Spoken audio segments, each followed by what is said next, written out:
Olá, sétimo ano ABC. Hoje é mais um vídeo do nosso resumo, pessoal. Eu tô aqui numa parte aqui de casa para gravar para vocês. E na aula de hoje, pessoal, eu tô aqui com o nosso auxílio do nosso livro, tá?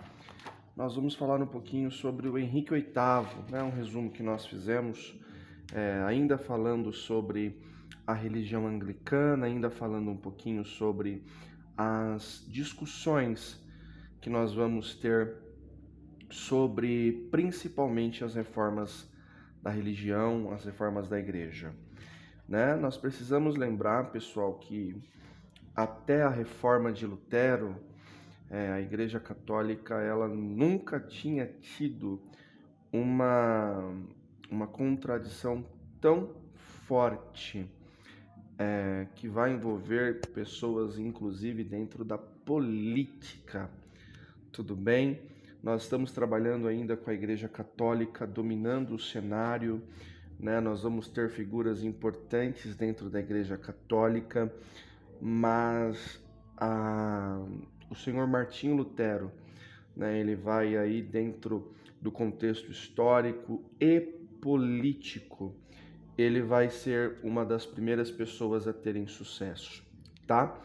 Mas o Martinho Lutero, nós já fizemos uma revisão, uma retomada de conteúdo em sala, e hoje nós vamos fazer aqui uma retomada de conteúdo pelo nosso vídeo aqui, através aí da Igreja Anglicana. Tudo bem? É preciso lembrar, pessoal, que no século XVI a gente está passando por um momento de reformas na maneira de pensar do mundo, né? Ah, professor, o mundo completo, a gente sabe que historicamente falando, né, quando nós falamos de uma mudança total no mundo, boa parte nós estamos falando da Europa. Então, as mudanças que vão acontecer, o registro que nós vamos ter é um registro da Europa. Então, eu vou ter os países europeus dominando o cenário aqui. É óbvio que nós vamos ter, por exemplo, acontecendo história no Brasil, nós vamos ter acontecendo história na África, nós vamos ter acontecendo história acontecendo na Ásia, mas o contexto, né, que vai reger o mundo, e vamos chamar de mundo moderno, ele acontece na Europa. E por que o contexto que vai reger o mundo? Porque nós vamos ter as grandes navegações onde os europeus vão levar a sua cultura aos demais países ao redor do mundo. Tudo bem?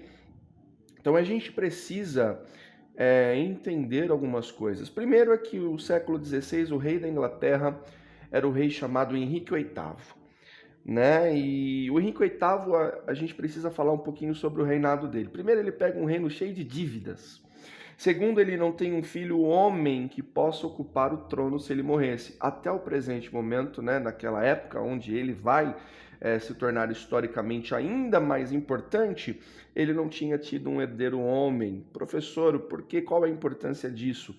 Né? Era cultural que o representante, né, o herdeiro do pai, fosse o filho homem. Tudo bem? Algumas culturas, né, elas vão considerar a primogenitura não o primeiro filho que nasce, se for uma mulher, mas o primeiro filho homem que possa nascer. Então, o que vai acontecer? O Henrique ele vai estar ainda dentro desse contexto, vai estar dentro desse meio. E dentro das possibilidades que possam acontecer, como nós comentamos em sala, o Henrique vai achar que a solução para o problema dele, né, é separar da esposa. Então ele era casado com a rainha Catarina, Catarina de Aragão. Ela é uma mulher de origem espanhola, ela vai ser importante dentro da história, né, e falando inclusive em acordos para o Henrique, mas ele vai se cansar e ele vai querer se envolver, como a apostila está dizendo, com uma camareira da corte, ou seja, ele vai ali provavelmente observar essa moça vai observá-lo, obviamente ele era o rei, mas ele vai se encantar por essa moça chamada Ana Bolena, e ele vai querer se separar separar da rainha para casar com essa moça. O Henrique VIII, logo nesse evento do Lutero e depois um pouco com Calvino, ele vai ser um defensor da Igreja Católica. Então, em território inglês, dentro da sua dominância política, ele vai ser um defensor dos ideais da Igreja Católica.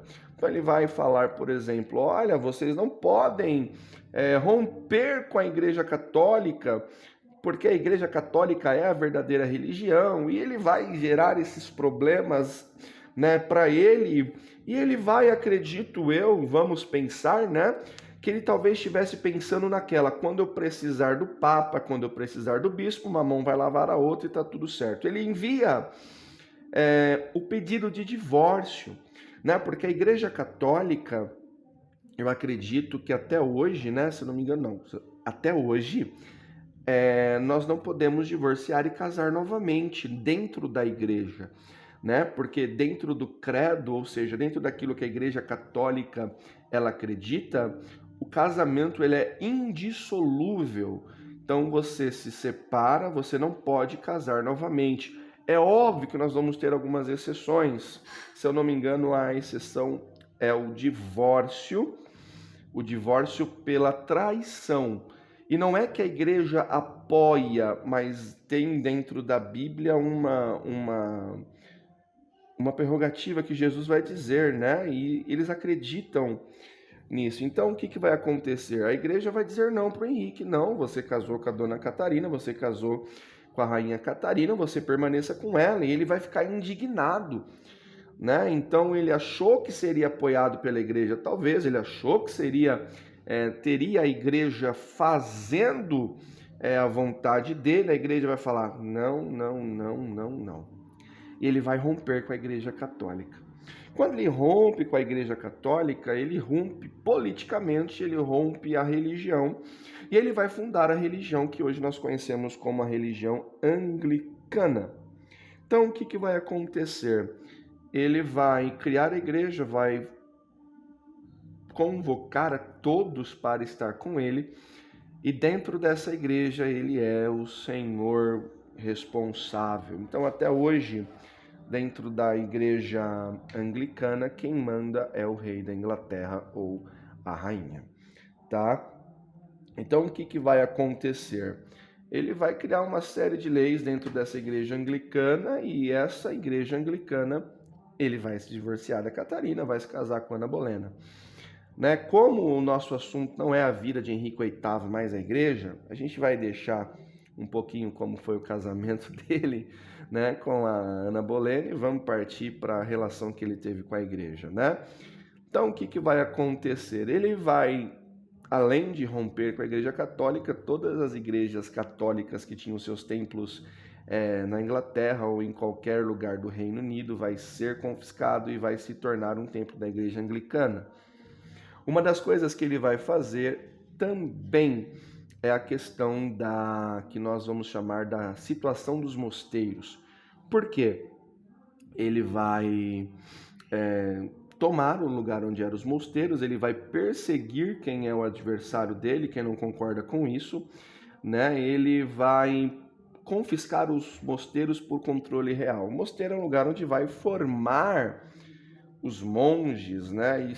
Isso é uma coisa que todo ditador, criançada, ele vai se basear. Se eu fecho aonde estão aprendendo, se eu fecho uma escola de onde estão aprendendo, automaticamente eu fecho o futuro. Então ele vai ter essa relação de tirar a igreja, vai confiscar a igreja puramente por uma revolta, porque não teve o seu pedido aceito. E até hoje a igreja anglicana, a igreja oficial da Inglaterra. Isso vai ter um desfecho no mundo, obviamente vai ter um desfecho no mundo todo. Mas isso nós deixamos para a próxima aula, tá? Lembrando que esse resumão aqui é uma coisa que nós já estudamos em sala de aula. Se você ainda não fez o exercício, tá devendo, hein? Mas se você ainda não fez o exercício, faça o exercício e vamos junto, tá bom? Fica com Deus, um abraço, um beijo, um aperto de mão. Tchau, tchau.